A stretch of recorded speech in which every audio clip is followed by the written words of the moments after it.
years old, and she's naive, and she's from a small town in Florida, and she's in big, bad, sin-sick New Orleans. So what does she need? A babysitter, a bodyguard, somebody to make sure that she gets to where she's going, that here's the cover job. So they set her up with this ex-Marine. Oh, no. Who's at her elbow, who works with her at the Riley Coffee Company, and the name of the ex-Marine is Lee Oswald. You've got to be kidding. No, I'm not. I'm saying this is what is unknown about Oswald, and when you realize this, realize they're not going to let this guy get into a courtroom and start talking. This is bizarre. Okay, so Oswald is her bodyguard, basically. Essentially. Yeah, her escort, yeah. Now, at that point? They both live along. Oswald gets her an apartment, okay, right off of Magazine Street. Oswald lives on Magazine Street, and the Magazine bus goes from Oswald's house, picks up Judy, and drops them off in front of the Riley Coffee Company where they both work. Now, William Riley is probably the biggest anti-communist in New Orleans. Why? Because he imports coffee from South America.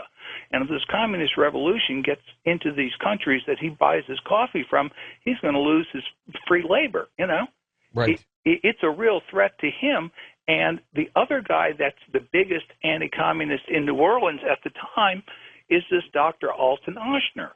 And Ochsner sets up this organization called the Information Council for the Americas, or INCA for short.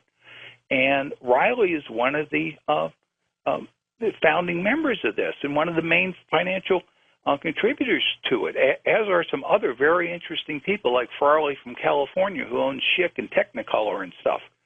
And so you've got some very powerful people financing this political action group in New Orleans, which is founded and organized by a doctor. Now, I get involved with all this, and I wound up going down to New Orleans in 1993, I think it was, because I had seen something really strange back in the 80s. Somebody had shown me some files that they said were secret files, and they wanted me to do some work on them. Well, these files, I was told in 1982, belonged to Guy Bannister.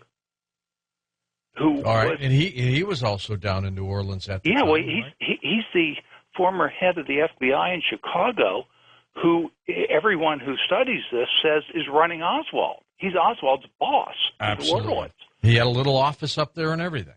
And so I'm shown these files, and I wind up working with somebody who's investigating this for PBS, and we go down there and we find the files, thanks to a lead from Jim DiEugenio, in Inca. Okay, Bannister's files are in Inca. Okay, now you get the masthead of Inca, and you look at all the names on the masthead, and you find really interesting things, like the guy that's the head of security for Inca is the president of the retired special agents of the FBI. And then you discover over at Riley Coffee Company that the guy that Judy's working for, her boss, is an ex-FBI agent. And this guy knows all about Oswald.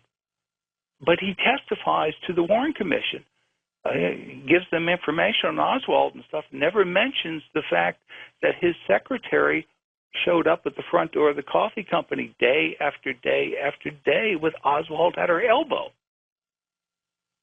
All right, so all this is going on. Let's jump ahead a little bit. She's working with Mary Sherman, the doctor, and then Mary gets electrocuted, right? Yeah, Mary's part of this underground medical laboratory, and after Judy gets the mice tumors ground up, she puts them in a thing, and it's a short bus ride over to Mary Sherman's apartment. She brings them over to Mary Sherman for her to look at. Mary's got a microscope and stuff in her apartment, and she's got access to an electron microscope through Ochsner in uptown New Orleans. And so she's doing the serious science study on this, and she's the one who's taking these vials of cancer-causing monkey viruses back to the U.S. Public Health Service hospital and re-exposing them to the next round of radiation, which is why she's in contact with this machine that blows off her arm.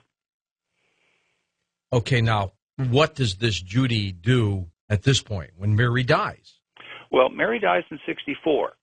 That's after the assassination. Okay. What happens this summer is that they're working on this biological weapon, and it's killing the mice like crazy. And they say, well, let's take it up the ladder. Let's inject it into monkeys. And it starts killing the monkeys. And they say, well, that's great. You know, we're getting real close here. All we got to do is find out if this will kill a human, like a Cuban.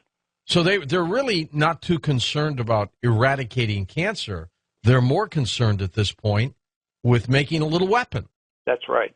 Okay. An untraceable weapon, because the public has been told viruses can't cause cancer. Right. So what a great weapon to have. I mean, you imagine you've got a witness in a jail, and he knows something that you don't want him to tell the court, and you can get him to die of cancer suddenly. Is this a fast-spreading cancer, Ed? 28 days. 28 days, you're gone. Yep. Okay. And they know this number because they set up an experiment to test it on humans. We're talking about lethal experiments where the objective of the test is to kill the human. Okay? And they set this up in the mental hospital in Jackson, Louisiana. And they bring prisoners over from Angola, which is the infamous penitentiary up there in Louisiana. And these are, quote, supposed to be volunteers.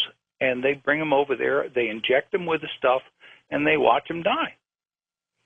And when Judy realizes that, you know, her dream was to cure cancer. I mean, her motive was her dead grandmother. She's not in this to kill humans. And when she realizes that what she has gotten herself into, she protests and she bolts, okay? And at that point in time, they tell her, they say, first of all, you're lucky to be alive. And if you open your mouth, you won't be. So now she sees a different face. You're now out of medicine. Yeah, she sees a different face with these people, doesn't she? That's right, but they tell her she's out of medicine. And so what you've got is you've got this girl who's got, I mean, newspaper article after newspaper article, all these correspondences, all this documentation that she is the brain that's going to cure cancer. And she's doing all this stuff, and all of a sudden she hits New Orleans in 1963, and she never does anything in science again. What happened? What happened? Is she alive now? Yeah, she is. Are you in touch with her still? Yeah. Yeah, I do emails with her all the time. She's out in cyberspace in Europe somewhere. What happened with Oswald at that point? Oswald is very aware that he's being manipulated, and by the end of the summer realizes that they're going after Kennedy and they're going to set him up because all this stuff is that he's being asked to do in New Orleans is painting him as a fanatic. Okay, what I want to do, Ed, when we come back in just a moment is now tie in JFK to all of this and how it happens and why it happens. This is a remarkable story. Ed's book, Dr. Mary's Monkey. We'll get you that toll-free number again when we come back. It is available out there at Amazon.com as well. We'll be back.